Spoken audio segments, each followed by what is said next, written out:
Hey guys, the first double XP event of 2024 is approaching and will be live this February 16th and will last 10 days until Monday, February 26th.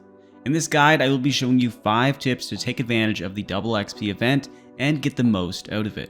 The first tip is to train your buyable skills. The reason why you want to train these skills is because it not only saves you time from training them, but it also saves you a ton of money.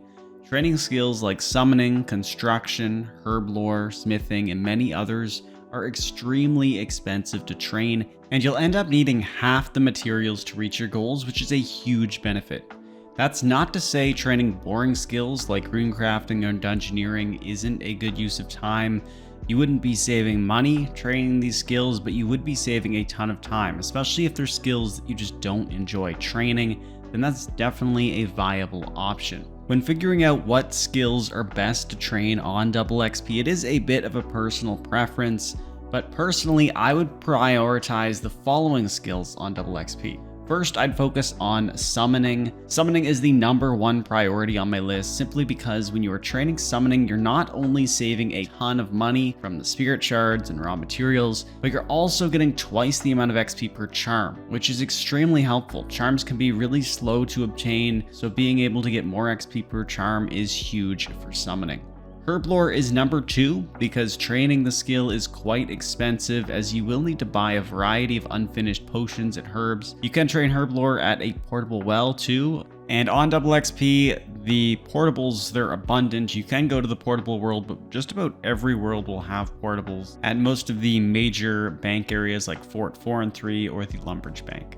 Construction is another extremely expensive skill, but it's also extremely boring and click intensive. So I highly recommend getting construction out of the way on double XP. Fort 4 and 3 has started to offer a less click intensive training method, but traditional methods are likely what you will use to max out construction, and you will need to get to the levels to actually do Fort 4 and 3 construction anyway. So I highly recommend you do that through double XP.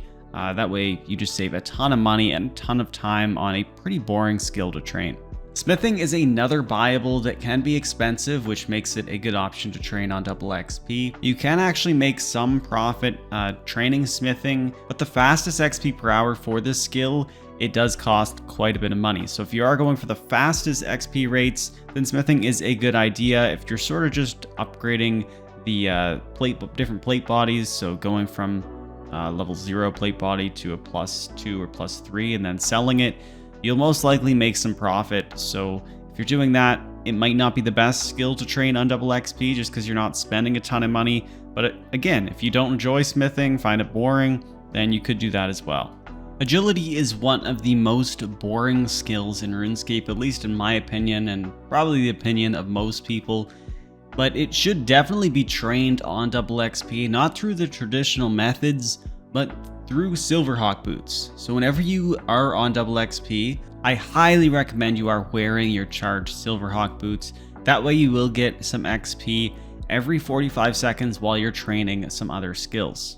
If you don't already know, you can claim free silverhawk boots from the marketplace, and then all you need to do is charge them with silverhawk feathers, or if you have silverhawk down in your bank, you can charge them with that. You can purchase the silverhawk feathers on the Grand Exchange for around 3k each right now. If you are able to use all your silverhawk feathers on double XP, you would need to use 11,656 to go from level 1 agility to level 99, which only costs about 33 million coins right now. That is pretty good to train one of the more boring skills in RuneScape to 99 for basically free, 0 time spent. So it's definitely something you should be doing on double XP if you don't have 99 agility, but even then, maybe you want to train it up to 120 or 200 million. So if you wore the silverhawk boots for a full 48 hours of skilling, this would only use about 3,840 charges. So passively getting 99 agility, it will take a while, but it's definitely something to make sure you're doing while obtaining your other goals. Divination is another pretty good option to train on double XP. It's actually one of the slower skills to train in RuneScape 3, and in my opinion, it's not a very fun one to train either. It's quite AFK and boring. So I do think it is a good option to train on double XP. You can use the protean memories, so that is a protean item that you can use. I will go into all the protean items in a further tip. That's another pretty good option to train divination. It's a little bit faster than the regular method, and it's much more AFK. So that's a pretty good option, but divination, it's a good skill to train if you don't really enjoy it, because it's pretty slow without double XP. And finally, I do think dungeoneering is a pretty good skill to train on double XP. Again, it is a bit more personal preference because I really dislike dungeoneering. It was actually my last skill to max to 99, and I did train it on double XP to get that. So I do suggest training it on double XP if you don't enjoy dungeoneering, which I'm pretty sure most people don't. So it is also another pretty good option. Maybe not as good as the first few skills that I mentioned, just because dungeoneering, it is free unless you're paying for leeches, but that's a whole nother story. But dungeoneering, it's for the most part, it's free, and the XP rates, they're not that bad. You can get some pretty good XP rates, especially if you're more experienced at it. You can even train it through elite dungeons and things like that. But personally, it's not my favorite skill, so I would also consider training it for double XP as well. The second tip I have for you guys is to take advantage of other XP buffs that stack with double XP. So if you're training any production skills that can be done with a portable station, you should definitely be doing that, as portables provide special buffs, whether it be XP buffs or a chance to save ingredients, in turn saving you money. There are portables for fire making, cooking, crafting, fletching herb lore, and there is a portable for construction. However, it's usually only used for more AFK construction training method. World 84 is a portable skilling world where people always tend to place portables near banks, like the Lumbridge training area and Fort 4 and 3. If you are in these locations, you'll also likely get the extra 10% XP gain from pulse cores. A lot of other people use pulse cores on double XP, so if you're in a populated area like where portables are, you will end up getting that extra 10% XP boost. So it is worth being in a populated area, especially if you're training a skill on a portable. Another thing you should set out to do is save up all your protean items and skilling dummies for double XP. These are a great way to earn fast and AFK XP, so when there are times during the 48 hours of double XP where you want something to AFK, you can start using your proteans or skilling dummies. There are 10 different protean items to use, although not all of them are worth it. I created a list of all the different protean items and the XP per hour that you would obtain through those protean items, so I will go through it. First off, you can use protean planks. They're an alright option. I would say at level 50, you probably shouldn't use them. I would say it would start making sense to use the protean planks at level 52 for the mahogany table, or even at level 73 for the float Sam pawnbroker. At this point, you'd be getting around 500k to 800k XP per hour. That's without double XP, and it sort of makes a bit of sense. It makes construction much more AFK, and in my personal opinion, construction is just really tedious, click intensive, and boring. So if you do want to make it more AFK and you're willing to forego some of the other skills that you could use the proteans on, then construction is an okay option. You will be saving some money and making it more AFK basically. With smithing, smithing's an okay option again. You can actually make money through smithing, so that's one thing to consider. You will be getting some pretty good XP rates with smithing using the protean bars, especially at level 90. Getting 450k XP per hour is pretty good, so that's an okay option of your protean items is protean bars, but again, not the best. Hunter traps, it's not really worth it until you get to level 90, I guess, specifically when you can do carrion Jadinkos, which actually requires level 88 hunter. So when you are level 88 hunter, using the protean traps definitely makes sense. You can get 900k XP per hour, which is awesome. That's without double XP. So on double XP, if you have pulse core boosts too, you might be able to reach 2 million XP per hour, which is fantastic. So protean traps, they're definitely worth using at level 90. I wouldn't use them until you can do carrion Jadinkos at level 88. crafting, it's really not worth it. Crafting, you can get pretty good XP per hour with the regular methods, and they are fairly AFK, not as AFK as the protein hide, but still not really worth it. I wouldn't do that. For fire making, the protein logs actually do give a lot of XP, especially at level 90. You can get 570k XP per hour. Alternatively, you would be using magic logs, which still is pretty good XP per hour, but it's not going to be 570k. And then you could use elder logs, but of course elder logs are 10k per log, and that's quite expensive. So the fact that you can get 570k fire making XP per hour with protein logs is pretty good, and it could be worth it. For fletching, it's not worth it. Fletching's a really fast 99, and it's not very expensive either, so I wouldn't use it for fletching. Protein memory, now this is one that might not seem that great. At level 70, you're getting 200k XP per hour, 212 maybe. At level 90, 283k XP per hour, again without double XP. So they're not really great numbers compared to some of the other XP per hour you can get for other skills, but divination is a really slow skill. At level 70, the best XP per hour is going to get you around 65, 70k XP per hour. So if you can use protein memory and get 200k XP per hour, maybe even 400k XP per hour on double XP, that's definitely worth it. It's going to save you a lot of time. Same with level 90. The best XP per hour you can get is upwards of 120k XP per hour without double XP. So if you can get 283k XP base XP per hour, then that's probably worth it as well. Invention cogs, definitely not worth it. In fact, you only get 50% extra XP on double XP with protein cogs, so definitely wouldn't use those. The protein essence for rune crafting, I think it does make sense, especially at level 90.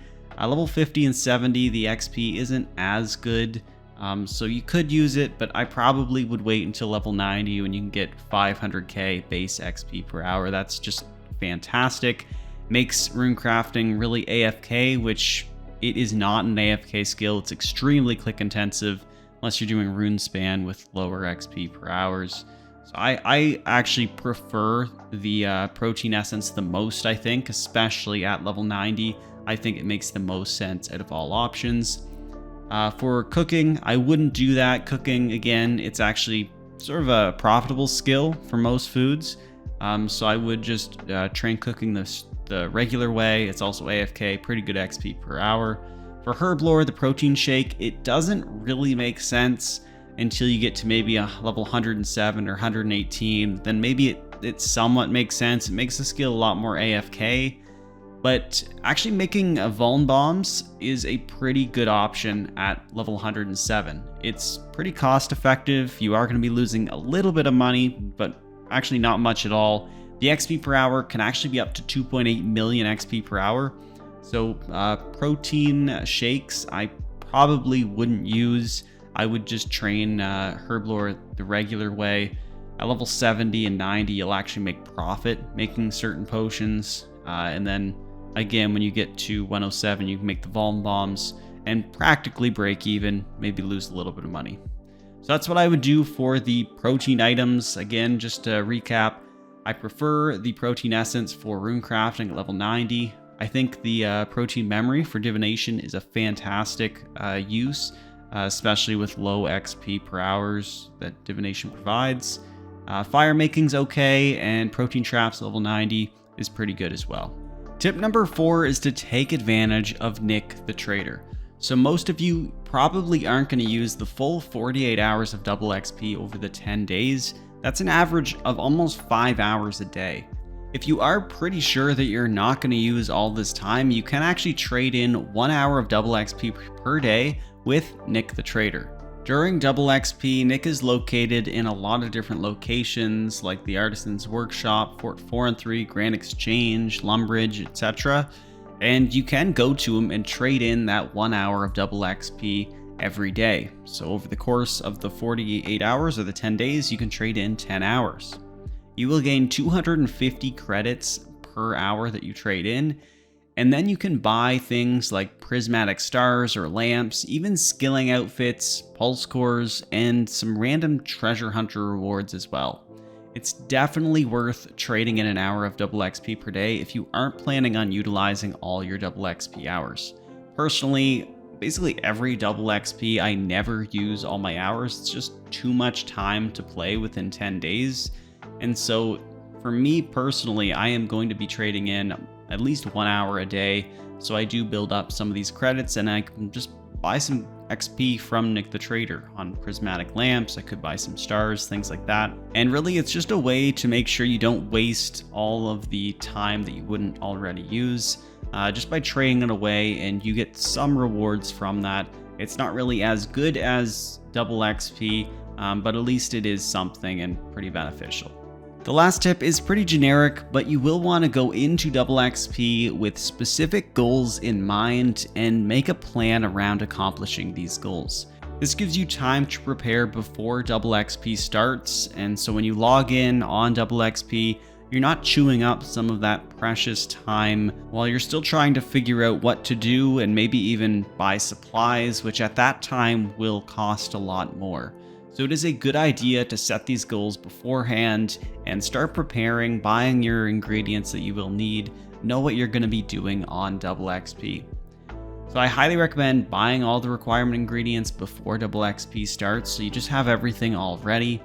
And setting the goals, it also creates some motivation to accomplish those goals as well, which can help when you're on the double XP grind.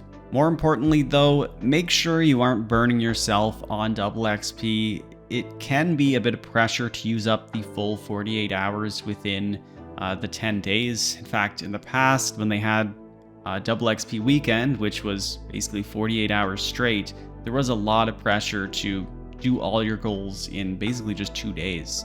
So they did extend it, and which is really nice, but still make sure you don't burn yourself out too much and just set some attainable goals for yourself and try not to play an unhealthy amount of time during the 10 days.